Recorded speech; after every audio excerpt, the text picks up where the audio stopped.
Hello friends, welcome back to our channel Naripriya trendy vlogs. ఈరోజు అయితే బగారన్నం తోటి చికెన్ కూర ఎట్లా వండుకోవాలో మన ఈ వీడియోలో చూద్దాం. ముందుగా ఈ చికెన్ కూరకు బగారన్నంకి ఏం కావాలో మీకు తెలుసు కదా.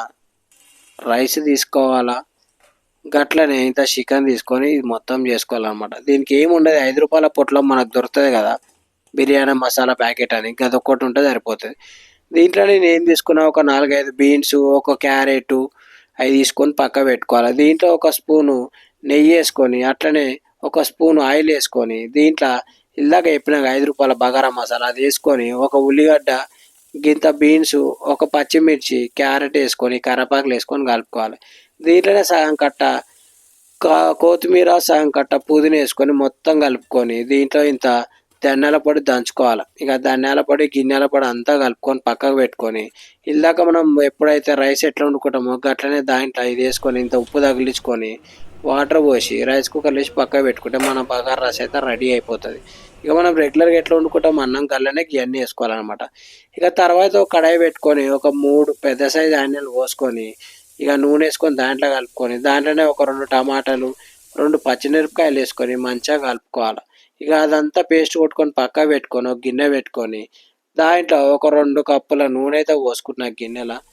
నూనె ఉడకంగానే దీంట్లో నేను ఒక స్పూను జీలకర్ర తగిలించుకొని, దాంట్లోనే కొంచెం పసుపు దంచుకున్నా. ఇక దాంట్లో ఇందాక మనం మంచిగా నున్నగా కలిపి పెట్టిన మంచిగా చెంకాయ ఇచ్చే చికెన్ పెట్టినాం కదా, దాన్ని మంచిగా మనం దాంట్లో వేసుకోవాలన్నమాట. ఇక ఆ చికెన్ మంచిగా నూనెలో గోలిచ్చినాక 2 కరివేపాకులు తగిలించి, ఇందాక మనం వేచి పెట్టుకున్నాం కదా పేస్టు, అది మొత్తం తగిలించుకోవాలన్నమాట.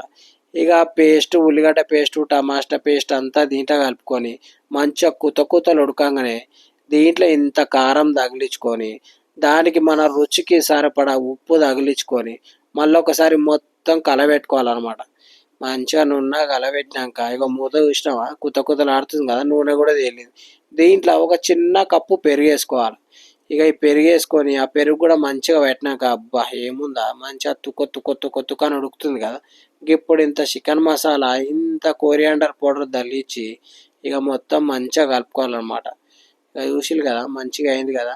ఇప్పుడు ఏమొద్దు, ఇంత వాటర్ పోసుకొని ఇదంతా ఒక 10-15 నిమిషాలు ఉడకబెట్టుకున్నాక ఇక మన చికెన్ అయితే మంచిగా టెండీగా మెత్తగా ఉడికింది. దీంట్లో ఇంత కొత్తిమీర తగిలించుకొని ఇక మనం బగారాన్నం వేసుకొని తగిలిస్తాం, మస్తు ఉంటుంది అనమాట. మీరు కూడా ట్రై చేయరి. మా వీడియో కనుక నచ్చినట్లయితే లైక్ చేయండి, షేర్ చేయండి, సబ్స్క్రైబ్ చేసుకోండి, గంట మాత్రం దంచి కొట్టండి ఫ్రెండ్స్. Thank you.